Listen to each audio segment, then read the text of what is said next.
infrastructure as the opposition did in the past and would do again is irresponsible, is not in the best interest of this province either now or in the future. Supplementary. Speaker, I have to laugh at her. Just last week we had a sinkhole in Waller Street in Ottawa. That's the infrastructure of the province of Ontario. It's crumbling after a decade of decline. The Premier should admit that she does not have a plan. She just wants the money.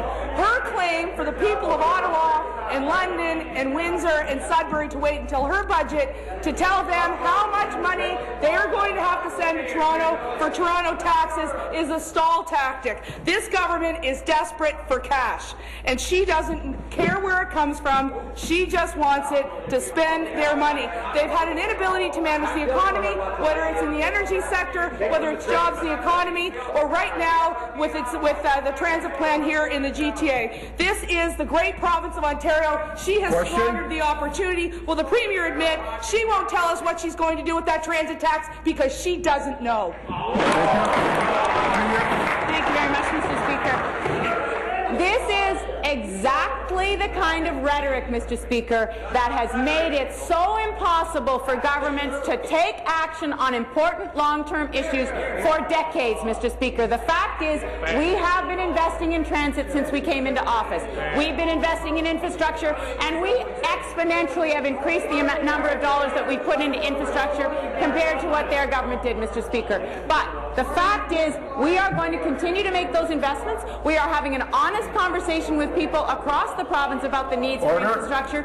That's why the $100 million infrastructure fund for roads and bridges for northern and rural communities, that's why that fund is in place, Mr. Speaker, because those communities said to us that they need predictable infrastructure funding. We need partnerships, municipal, federal, provincial, working together. That's the process we're working on, Mr. Speaker. This Premier has had a decade to put forward a plan and to spend money wisely. She had an opportunity this past year to invest in the 401, but people were losing tires on the side of the road.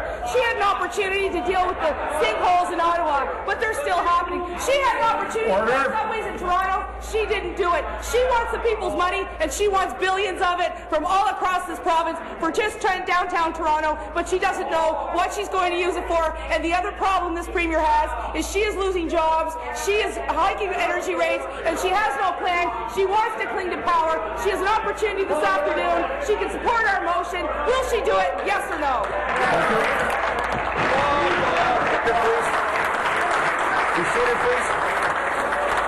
Thank you.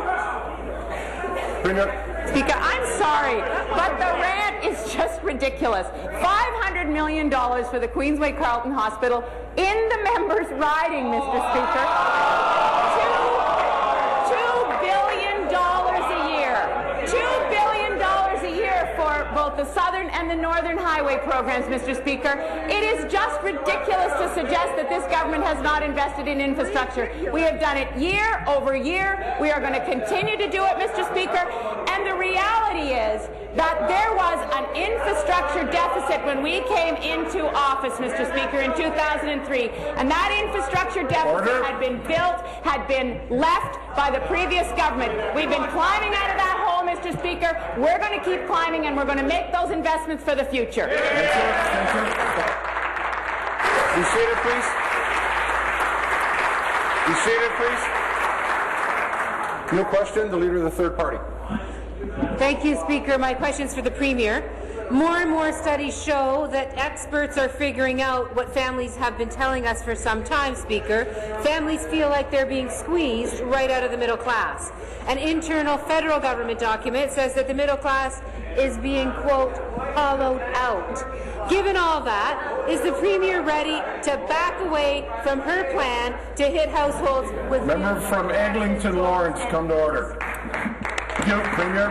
Thank you very much, Mr. Speaker. So, same question, different party. It's surprising coming from the NDP, Mr. Speaker, that there isn't a question about how they would build transit and how we would work together as a collective, Mr. Speaker, all of us, to make sure that the investments are made for the future. But nonetheless, I understand that people in the middle class, that there are constraints and there are pressures on people, Mr. Speaker, and that's why we have made many of the changes that we've made. So whether it is expanding the 30% off tuition grant, Mr. Speaker, 230,000 students received that last year, and we've now expanded that to 5-year programs, Mr. Speaker. Securing retirement with pension reform, Mr. Speaker. You know, if there is any issue that is of concern to people across the middle class, it's what their retirement is going to look like. I'm surprised that the leader of the third party isn't working with us on that, Mr. Speaker. Speaker, yesterday I asked whether the Premier agreed with her federal leader, who said this weekend, and I quote, "The middle class is already having a hard time making ends meet and struggling with debt. Tax increases for them are not in the cards and not on the table," unquote. The Premier didn't answer my question, so I'm going to ask her again. Does the Premier agree with her federal leader that middle-class families experiencing hard times shouldn't be asked to pay more? Thank you. Thank you very much, Mr. Speaker. So, as I said yesterday, you know, we need a federal partner. It would be terrific to have a federal government that would work with us. And if we had a federal government that could work with us and that understood that having a long-term infrastructure plan, Mr. Speaker, was something that was critical, then, you know, we might be having a different discussion. We don't have a federal government that is interested in doing that. Unfortunately, I will continue to call on the federal government, but it may take a change of government, Mr. Speaker, to actually get that in place. The other, I just want to talk about some of the other things that and by that.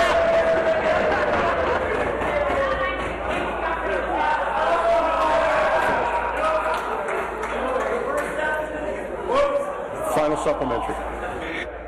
Speaker, Justin Trudeau isn't the only one concerned about middle-class families. During the Liberal leadership race, one candidate made it clear that this was the wrong way for Ontario to go. Quote, "Lots of people are calling for an adult conversation about road pricing, property tax hikes, and even regional sales taxes.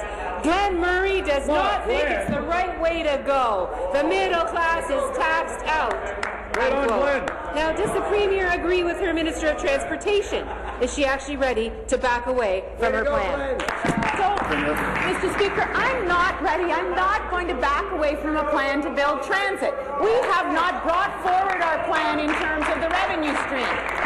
So, the leader of the third party and the members of the Conservative caucus who are interested in focusing on a tool and an issue within a broader discussion, fine, that's their prerogative. But the fact is we have not brought forward our plan. But will I back away from building transit? I will not. And quite frankly, Mr. Speaker, I think that the members for Parkdale High Park, the member for Bramley Gore-Malton, Davenport, Beaches, East York, Hamilton Mountain, Hamilton East, Stony Creek, Toronto, Danforth, Trinity Spadina, all of whom said, "I pledge to support new ways to raise funds for a better transportation network in the GTHA, Mr. Speaker."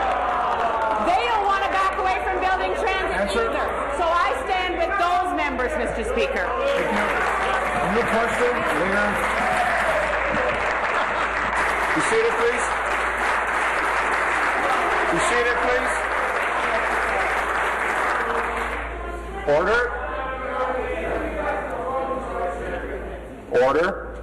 New question, leader of the third party. Speaker, my next question is also for the Premier. The Premier can argue that Justin Trudeau's views don't apply to Ontario. She can claim that the views of the Minister of Transportation are irrelevant, but I want to ask her about her own party as well.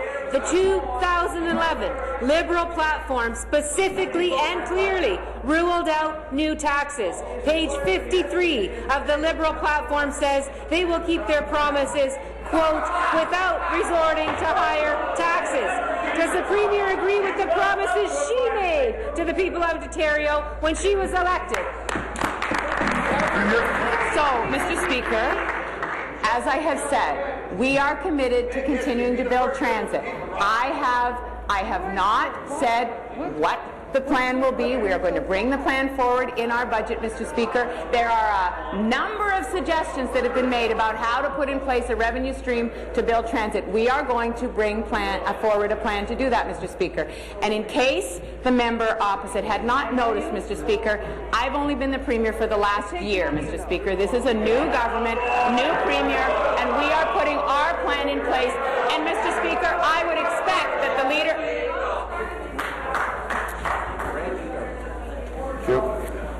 Carry on, please. I would expect, Mr. Speaker, that the leader of the third party would support, at least in principle, the notion of building new transit and having the money to pay for that transit, Mr. Speaker. Thank you. Supplementary. Speaker, our economy is made up of people, and if they're not doing well, our economy will not do well and will not prosper. The Premier seems determined to move ahead with her plan to hit families with new costs that will make life more expensive for them. And she doesn't seem to care that everyone from her Minister of Transportation to her federal leader agrees, or disagrees actually with her and agrees with us. Now, is this Premier finally ready to back away from this wrong-headed move? Premier. Thank you very much, Mr. Speaker, and I completely agree with the leader of the third party that if people are not doing well, then the economy is not doing well. If people can't get to work, Mr. Speaker, if businesses can't move their goods around and can't expand, then they can't create the jobs that the people need, Mr. Speaker.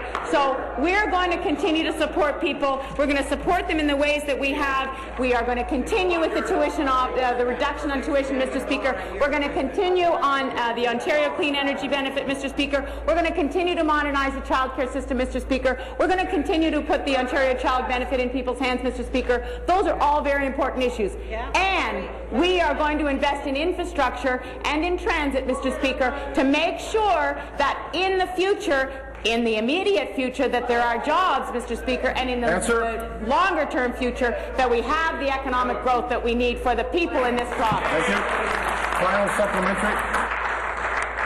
Speaker, adding new taxes, tolls and fees will make life more expensive for families, and they're already struggling with the highest hydro bills and auto insurance rates in the entire country. Yesterday, the Premier said she's, and I quote, very cognizant of the burdens that middle-class people are feeling. Well, if that's the case, Speaker, I don't understand why she doesn't feel that she has an obligation to listen to Ontario families, to listen to her federal leader, to listen to her transportation minister, and back away from her plan to put more taxes, tolls and fees on the backs of those families. Thank you, Premier. Well, Mr. Speaker, I have spent a lot of time listening to people, Mr. Speaker. I have traveled the entire province in the last year, and I have spoken to people in every part of this province, in every corner of the province. And I agree with the member opposite that people are feeling stretched, they are feeling pushed, and they want a certain economic future. They want to know that there's some stability. They want to know that jobs are going to be there. So it's our responsibility as government to make sure that we address the issues that may be holding the economy back. Mr. Speaker, infrastructure is one of those. So while we work to put more money in people's hands by reducing auto insurance, Mr. Speaker, that is happening, by reducing electricity prices, by making sure that young people have access to, post-secondary, Mr. Speaker. While we do those things, we also have to invest in the infrastructure that will allow the economy to thrive. The member from Chatham come to order. Good question. The member from Cambridge. Thank you, Mr. Speaker. My question is for the government House Leader. The House Leader still has an opportunity to walk away from his job-killing gas tax, and business leaders in his riding are telling us loud and clear that this government has the wrong priorities. He should also find it troubling that in an article published on April 5th in the Waterloo Region Record, the Premier said that there are no guarantees Kitchener and Waterloo will get to use any new money to fund transit projects for the region. Now, the government's lone wolf from a region where a Liberal MPP qualifies as an endangered species, I would think he would attempt to put his constituents' interests first.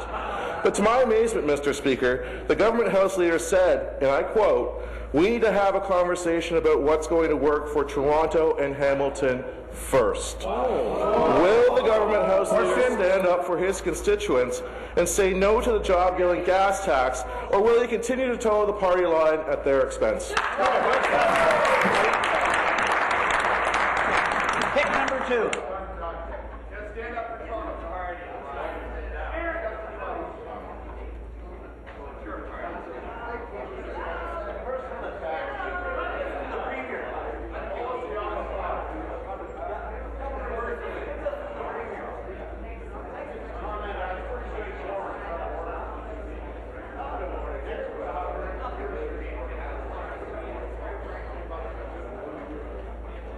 Forgive me, I'm going to provide the member with an opportunity to either rephrase his question or redirect it, because it has to be to his portfolio, which is the government, not the government House leader. Under the circumstances, as minister, he's minister responsible for government services.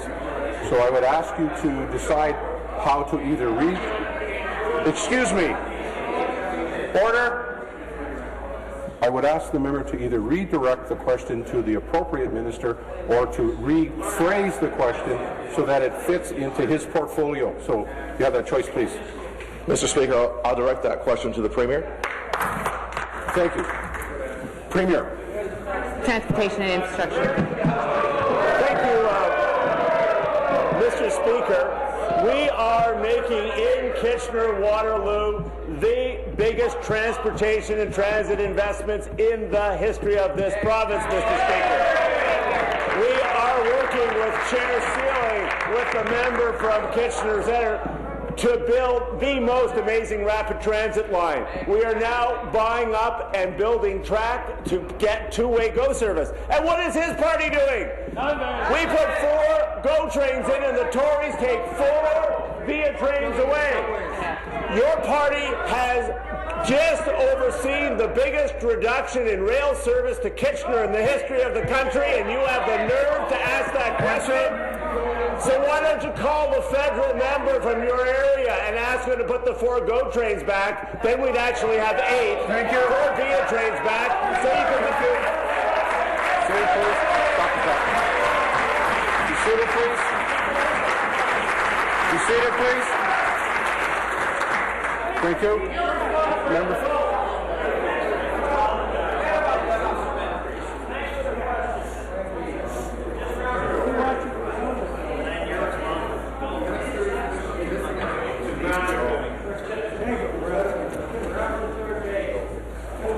Supplementary.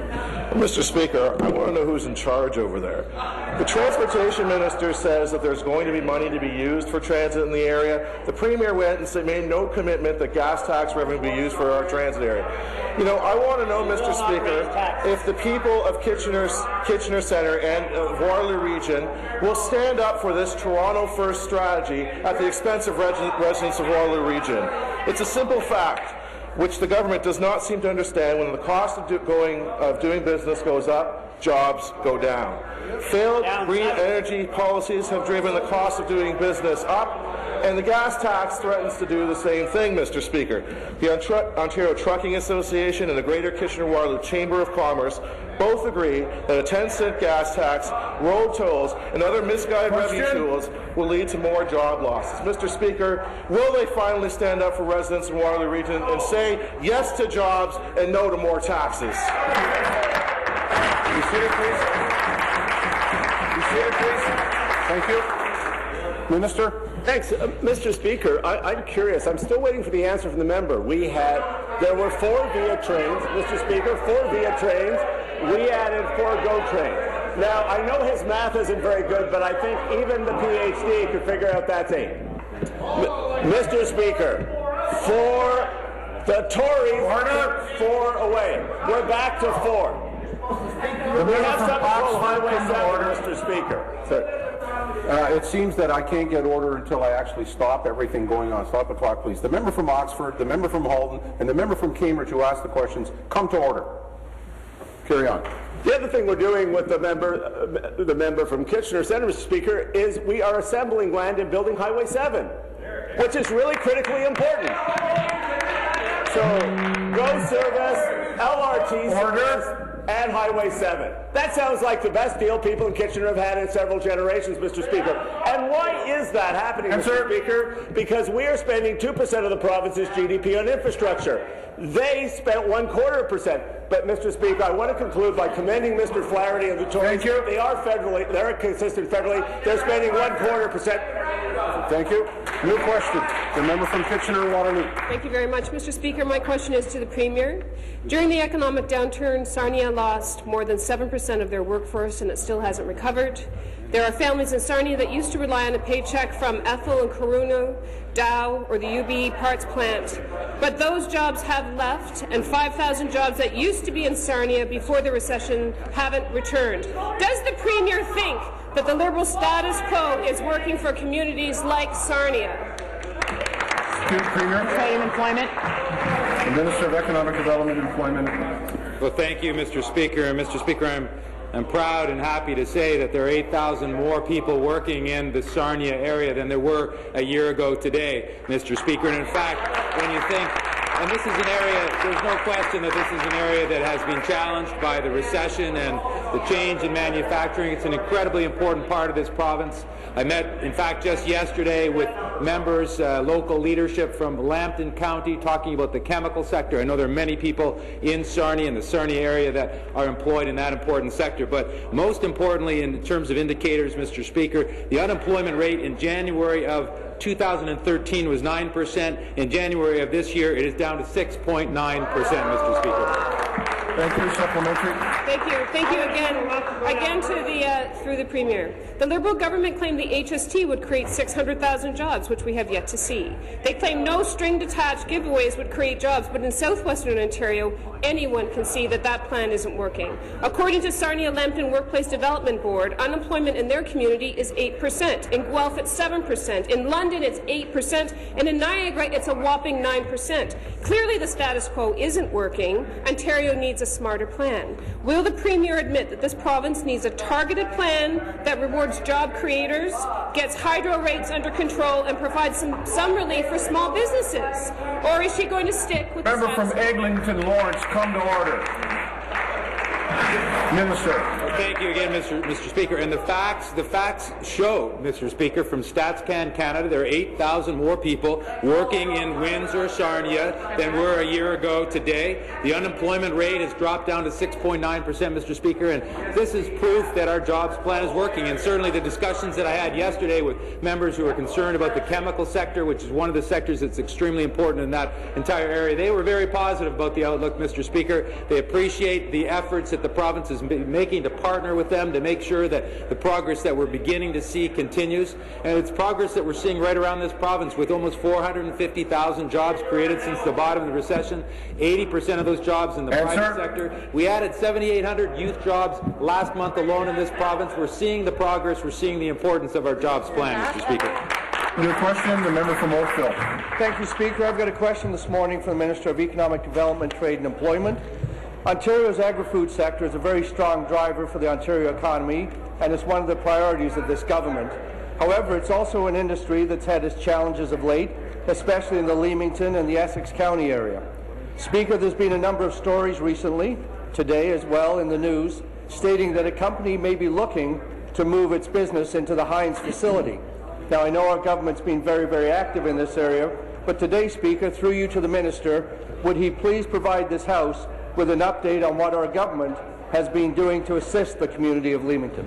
Thank you. The Minister of Economic Development, Trade and Employment. Speaker, I appreciate the question from the member from Oakville. And although I can't talk about the specifics, the reference to the articles in the media that have appeared today, but I can say, Mr. Speaker, that since day one, I and many members of the government, including, of course, the Premier, have been working very collaboratively with the local leadership, the business and political leadership in Leamington and the Leamington area, as well as representatives of the employees that were affected by the Heinz closure.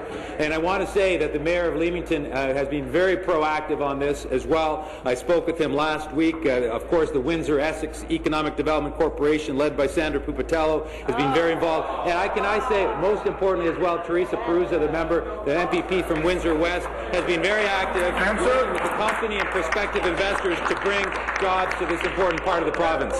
Thank you. Supplementary. Thank you, Speaker. Through you, back to the Minister of Economic Development, Trade and Employment. I'm sure we're all pleased to hear about that ongoing support that the government's provided in the Leamington area. Now, Leamington, like the region of Chatham-Kent Essex, is the hub of Ontario's agri-food sector. I'm sure that all the workers and the growers in that area are going to be pleased to hear that efforts are being made, they're ongoing, to ensure economic growth in the area and to make sure that growth continues. But, Speaker, today, through you, can the Minister update the House on any concrete and specific examples of the work our government is doing to attract new business to this wonderful area? Thank you. Minister. Well, again, Mr. Speaker, it's our role as government to do everything we can to support this community as they move through this challenging time. And I have to say that I've been deeply involved right since day one in doing what I can to make sure that investment and jobs comes to this community. We're working closely with Heinz and with potential investors, working with them about Heinz plans for their plant, so we can work with the community to move forward. And of course, late last fall, we provided funds through our Communities in Transition Fund as well to support the workers that were affected and will be affected by the layoffs. But, Mr. Speaker, I'm optimistic that we're going to find a solution that's going to bring new, good, high-paying, sustainable jobs to the Leamington and Leamington area. And it's really, quite frankly, Mr. Speaker, it's due to the hard work of so many great, dedicated individuals in the business community, through the development corporations in the Windsor-Essex area, the mayor and his staff in Leamington, and the government officials working hard on this. New question, the member from Thank you, Mr. Speaker. My question this morning is for the Deputy Premier. In the past 12 months, Ontario has lost 30,000 vital manufacturing jobs. You will know that London, and specifically your riding of London North Centre, and all of southwestern Ontario... I get a sense that, and I'll listen carefully to this, but I'm getting a sense that there seems to be a theme where you're going after somebody in a riding. That's not appropriate. Make sure you ask your question to the person that his portfolio is responsible for the question. Mr. Speaker, then this is for the Premier. In the past 12 months since you become the Premier, we've lost 30,000 vital manufacturing jobs. You will know that London and all of southwestern Ontario has lost a number of companies, Invacare, Kellogg's, Tender Tootsies, Worthington Cylinders, Westcast Industries, Imperial Oil Lubricants, and Ethel Corporation. Premier, these job losses are occurring across southwestern Ontario, so why is your government persisting with your half-baked idea to raise gas taxes 10 cents a litre to pay for Toronto's transit? Premier, with thousands and thousands of jobs being lost in London, do you think now is the time for a $2.6 billion tax grab? Thank you very much, Mr. Speaker. And I know that the Minister of Economic Development, Trade and Employment is going to want to speak to the job creation that has gone on in the Southwest. But I just want to once again, Mr. Speaker, say there have not been decisions made about a revenue stream, Mr. Speaker, and what tools would be used or what tools would not be used. And I just want to be very clear about that. We're very sensitive to whatever we do to have a revenue stream in place to build infrastructure, Mr. Speaker, that it be fair, that it be dealt with in a way that is sensitive to how people are struggling in their day-to-day lives, Mr. Speaker, and that by region, that the money that's raised in one region is used to build the infrastructure in that region, Mr. Speaker. So the attempts to cloud the waters, Mr. Speaker, on this issue, when what we're talking about is continuing to invest in infrastructure across the province, I think are really irresponsible. Thank you. Supplementary. Well, back. Be seated, please. Be seated, please. Thank you. Supplementary. Speaker, back to the Premier. Of course, Premier, you are from Toronto, so it's no wonder you are calling for all of Ontario to pay a share in the costs for public transportation in downtown Toronto. And this Order.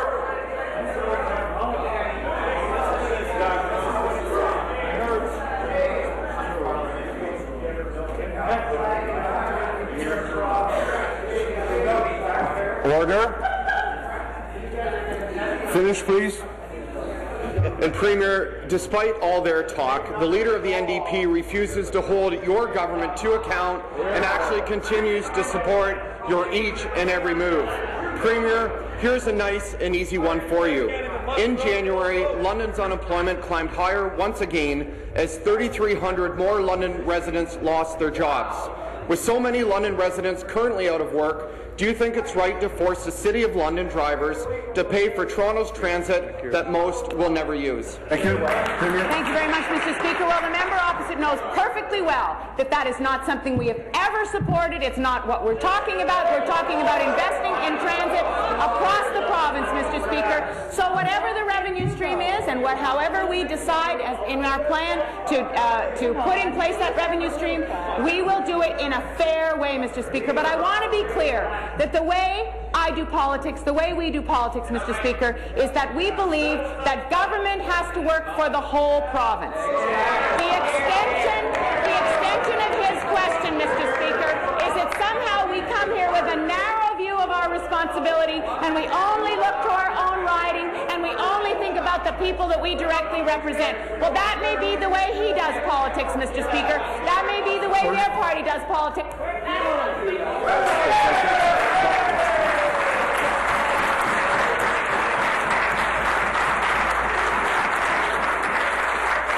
I am going to mention the same thing once again, and that is that we have members that are provoking other members while the question and answers are being put, and that's not helpful to this debate in this House, and I'm going to ask you and remind the government side again, there are members who are using members' names on that side. I don't like it. It's got to stop. It elevates the temperature that it shouldn't be. So let's bring it down. New question. The member from Hamilton Mountain. Thank you, Speaker. My question is to the Minister of Health and Long-Term Care. Yesterday, the Minister defended the closure of the acquired brain injury clinic at McMaster's Children's Hospital. If the Minister had bothered to talk to the pediatric ABI experts, she would know the importance of the clinic's cutting-edge, coordinated and integrated approach. Dr. Robert Hollenberg, a highly regarded pediatric neurosurgeon who co-founded the ABI clinic, wrote to me. He said, and I quote, "An archaic model not supported by any research or accepted best practice guidelines," end quote. He further reported that the clinic had been praised by colleagues across Ontario and that similar programs are now being funded in Ottawa and Toronto. Will the Minister explain why she didn't do her homework? Minister of Long-Term Care. Well, Speaker, I can assure the member opposite that what I said yesterday is absolutely true. Children will still receive care for brain injuries at McMaster Children's Hospital. Speaker, instead of having to wait for 2 weeks for an appointment, because that clinic only operated one day every 2 weeks, they will be able to get the care they need in a more timely way, Speaker. We are transforming healthcare. When services can be provided in the community instead of in the hospital, then that is often more appropriate care. Sometimes patients need care in hospital, and they'll get that care. They'll get that care quickly. If services can be provided in the community, then they should receive those services in the community. This is a reorganization, but I can assure you that children who need the care because of an acquired brain injury will receive that care. Thank you. Supplementary. Speaker, the clinic population has quadrupled in the last few years as a result of developing awareness of the prevalence of ABI and its potentially life-altering effects on young people. But now, following the acute stage, no comprehensive or multidisciplinary care will be available to these young people. Dr. Hollenberg says, and I quote, "This will not only overwhelm already busy primary care pediatricians and family physicians in the community, but it will also frustrate and dismay the majority of the ABI population who truly need a comprehensive, multidisciplinary follow-up clinic staffed by professionals," end quote. Is the Minister going to continue to justify this cut, or will she finally do something about it? Question. Thank you. Minister. Well, Speaker, our commitment to people with acquired brain injuries, I think, speaks for itself. We have almost doubled our funding for services for people with acquired brain injuries. We're spending an additional $36 million for people with acquired brain injuries. And we've also more than doubled supportive housing supports for people with acquired brain injuries. Speaker, this is often a lifelong disability, and it's really important to get people back into the community, living as full and normal and productive life as they possibly can, and that happens when they're in supportive housing, Speaker. Thank you. New question, the member from Ottawa, Orleans. Thank you, Speaker. My question is for the Minister of Natural Resources. In Ontario, we are fortunate to have a wealth of biodiversity. This biodiversity, along with our natural heritage, are severely threatened by invasive species. As well, invasive species can cost the Ontario economy tens of millions of dollars. Once established, invasive species can be extremely difficult and costly to control and remediate. For example, the negative impact of invasive zebra mussels is estimated to cost $75 to $91 million a year. And that's just one species. I've read about Asian carp, and I've attended meetings in Chicago on Asian carp, and I'm very concerned about their spread in Ontario's Great Lakes. These fish can grow to 100 pounds and are a threat to our $2.2 billion recreational fishing industry and the commercial fishery. As well, every year, invasive plants cost the agriculture and forest industries in Canada about $7.3 billion. I know that stopping the spread of invasive species is a priority for your ministry, and I'm happy. Thank you. Question? Answer? Minister of Natural Resources. Thank you, Speaker. And I want to thank the hard-working member. He's got more to add, obviously, the member from Ottawa, Orleans, for this very important question. Indeed, this legislation has broad support from many stakeholders, many of whom are here today with us. And I appreciate the opportunity to inform members about this legislation, about what our government is proposing.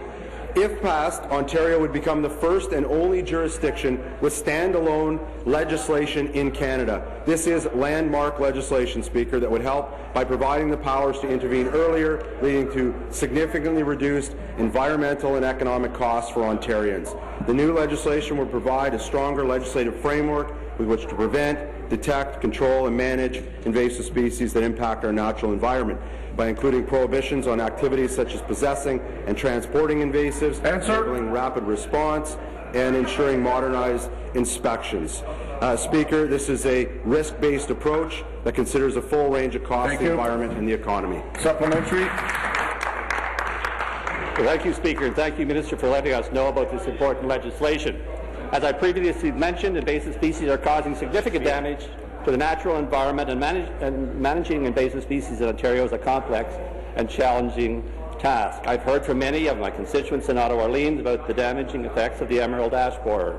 This insect is a serious threat to ash trees across Ontario. The beetle kills approximately 99% of the ash trees as it moves through an area and has infested many trees in my riding and across the whole city.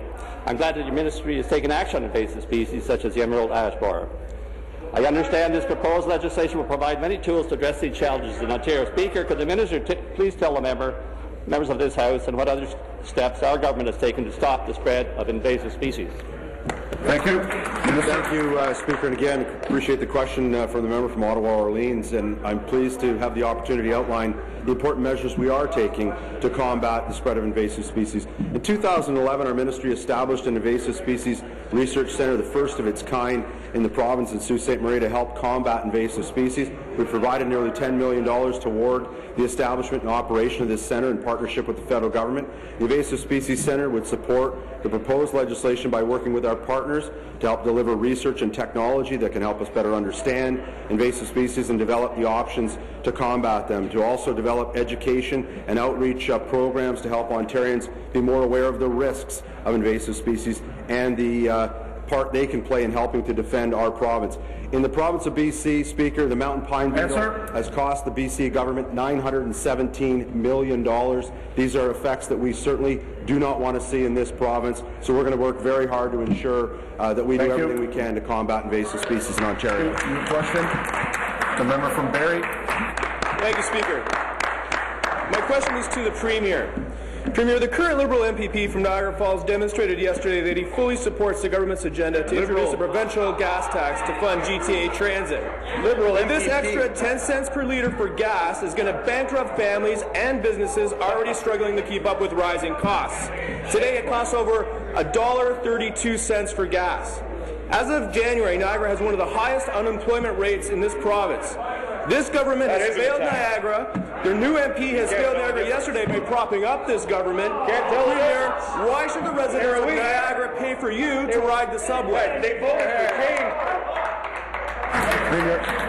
change. Minister of Finance. For Finance. Mr. Speaker, I hear a lot of nonsense today and for the last week in this House about what is happening and what is actually occurring. So let me say this, Mr. Speaker, there's over 200 pages in the last budget and economic update. Nowhere does it call for what they've just suggested. If they read what's here, this is what they'll learn. They'll learn that we have cut personal income tax by $355 per average family. We have actually cut $8 billion in tax relief for businesses. We've cut the small business tax from 5.5% to 4.5%. And we're helping more businesses grow as a result of the stimuluses that we've been putting in. The individuals across the way here, all they want to do is take away on the one hand, and the other ones want to just give it away. We have to take a balanced approach, Mr. Speaker. We cannot take extreme points of view in order to grow our economy, and that is exactly what we'll do. Supplementary. I'll tell you what's extreme is continue to tax the Ontario people to the point where they can't afford the rent anymore. The truth is, gas tax, trades tax, Liberal healthcare premium tax, remember that one? Are just euphemisms for Liberal scandal tax. The problem is this government's affinity for scandals. And the solution is not gouge the taxpayer. You'd have enough money for transit if your weak ministers didn't blow millions on Orange, e-health, gas plants, Pan Am games. The latest tax will cost you an extra $5 every time you fill up your tank. Stop the taxes. Stop the overspending. Stop the scandals. Ontario deserves a responsible government just as much as Niagara deserves responsible representation. Instead, Premier, do you think you could use the money from your next inevitable scandal to fund GTA transit instead of dipping into all our pockets again? Minister. So, Mr. Speaker, we'll continue to work on behalf of the good of Ontario, including all the infrastructure projects that we've been doing in Barrie. And that individual across the way has not supported these very initiatives that are for the benefit of our competitiveness for the future. In fact, the members opposite like to quote a very prominent economist, and this is what he had to say about their plan. It's extremely unlikely to produce any jobs. A few calculations should have made that evident, said Don Drummond. This is what somebody else had to say about their job-killing plan. Ontario PC leader Tim Hudak's latest economic offering is simplistic, headline-hunting plan that's more concerned with austerity than job creation, and it ignores many of the most important drivers of economic growth, and that was said by Michael Warren, Mr. Speaker, on January 14th. Better still, this is what an individual had to say about the Ontario Liberal plan. He said this: things are looking much better in Ontario than they were, and the Ontario economy is starting to grow again, courtesy of Jim Flick. Your question? The member from Niagara Falls. Yeah, Mr. Speaker, I'd just like to remind my colleague that I beat the. Wait, what's your question? Stop the clock. As a learning moment, identify who you have the question for. Leave that for another time. Carry on. Thank you. Mr. Speaker, my question is to the Premier. Local schools are the heart of communities. Concerned parents from Niagara-on-the-Lake made passionate and informative presentations last night to keep their local school, Parliament Oak Public School, open. Parents in Niagara-on-the-Lake, the Chamber of Commerce, the Lord Mayor, Dave Eek, and Council are all working to ensure that Parliament Oak Public School does not close its doors. This school sits on a historic site where the Act Against Slavery was signed in 1793. Will the Premier listen to local voices and ensure that Parliament Oak Public School stays open? Minister of Education. Minister of Education. Yes, thank Thank you very much, and I want to congratulate the member for his recent election. And I think it would be useful to review the process around how school closures work. And I think we do have to acknowledge that one of the problems that we do have in Ontario today is that the birth rate has gone down. I'm sorry, I can't do anything about that as Minister of Education. And the reality is that we have, yes, the member from Cambridge is working on it, but the reality is that we do have in many communities more seats in our schools than we actually have children or are ever likely to have. But it's actually local school boards that are charged with addressing this particular issue of trying to figure out what schools need to stay open and where there are too many schools. And we can talk about that process more in the Yes, we will. It's supplementary. Mr. Speaker, students at Parliament Oak scored well above the provincial average for literacy and math. The school has attracted new families to Niagara-on-the-Lake. The Accommodation Review Committee recommends the school stays open. $1.6 million has been invested in renovating Parliament Oak since 2009. I was with the parents in Niagara-on-the-Lake, and so was the Premier. Parents know that Parliament Oak Public School should be a model for schools for the Niagara region and the entire province. Will the Premier assure parents, families, and the community in Niagara-on-the-Lake that Parliament Oak Public School will not close? Minister. Well, as I was saying, Speaker, this is actually a question for your local school board because, in fact, under Ontario's Education Act, it is actually the local school board that is